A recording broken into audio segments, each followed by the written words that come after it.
It was a chilly Monday morning in downtown Atlanta.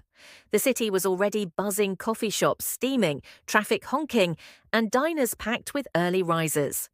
At the corner of 5th and Maple stood an old man, wrapped in a worn army jacket, his boots caked with city grime. His name was James Holloway, a black veteran who once served proudly overseas but now lived from bench to bench. Despite his situation, James carried himself with quiet dignity. He pushed open the door to a local diner, Maggie's Grill. The bell above the entrance chimed and heads turned. Some smiled, others frowned. He was used to it. James didn't beg, didn't cause trouble. He just needed warmth. Maybe a hot coffee. He walked slowly to a back booth and sat down, eyes scanning the laminated menu like he'd read it 1,000 times. The waitress, a young woman named Tara, approached with a forced smile. "Coffee?" she asked. "Yes, ma'am." "That'd be kind," James replied, voice low, polite. As Tara walked off, 2 uniformed police officers seated nearby noticed him. One of them, Officer Dunn, leaned toward his partner and muttered something under his breath, loud enough for James and others to hear. "Looks like we've got ourselves another loiterer." James stiffened but said nothing. Within minutes, the officers stood from their booth and walked over. Officer Dunn tapped his knuckles on James's table. "You planning on ordering something or just taking up space?" he said, not bothering to hide his tone. James looked up calmly. "Just got my coffee, waiting on the rest." "You got money to pay for it," Dunn snapped. The diner had grown quiet. Eyes were watching. Tara, holding the coffee pot, stood frozen near the counter. James reached into his pocket and pulled out a crumpled $10 bill. "I'm not here for charity," but Officer Dunn wasn't done. "Let's see some ID. Vagrants like you usually have warrants." James exhaled slowly and reached into his inner jacket pocket, not for his ID, but for something else. His fingers touched a sleek, black phone. He looked Officer Dunn straight in the eyes and said calmly, "You really want to do this, son? Suggest you step back. One call and this day won't end." How you think Officer Dunn let out a dry chuckle. "Oh, really? One phone call, huh?" His partner shifted uncomfortably, sensing something off. But Dunn wasn't backing down. "Let's go." Outside, "You can make your important call while we run your name through the system." James stayed seated, calm, unbothered.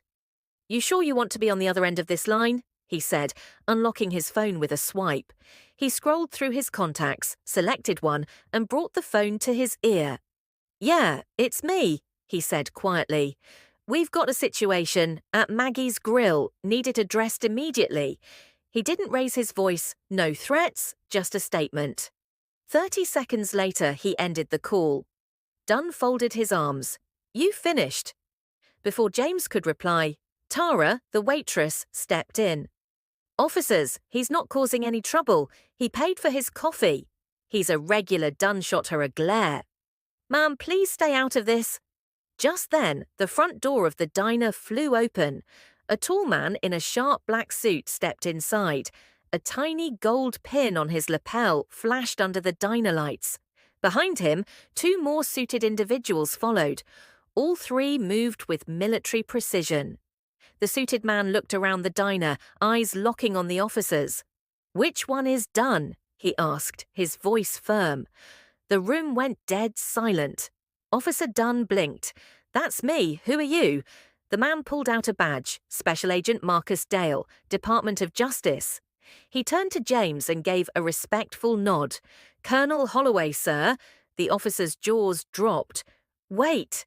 Colonel James stood up slowly, retired, but yes, Marcus stepped forward. "Colonel Holloway is not only a decorated veteran Silver Star, Bronze Star, multiple tours, but also a federal advisor to the DOJ. And you just tried to unlawfully detain him over a cup of coffee." Officer Dunn stuttered. I didn't know he looked." Marcus cut him off. "Exactly. You didn't know, and you judged anyway." The other customers watched in stunned silence. James didn't gloat.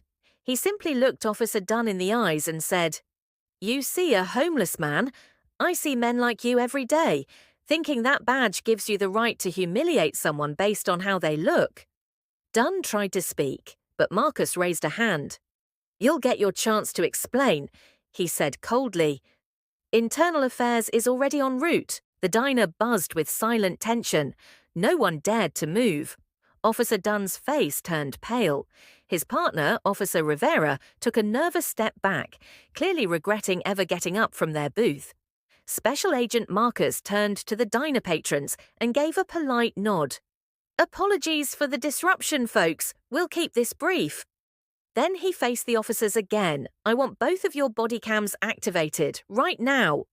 Rivera fumbled with his gear. Sir, mine's not on. Marcus narrowed his eyes. Is that standard procedure now?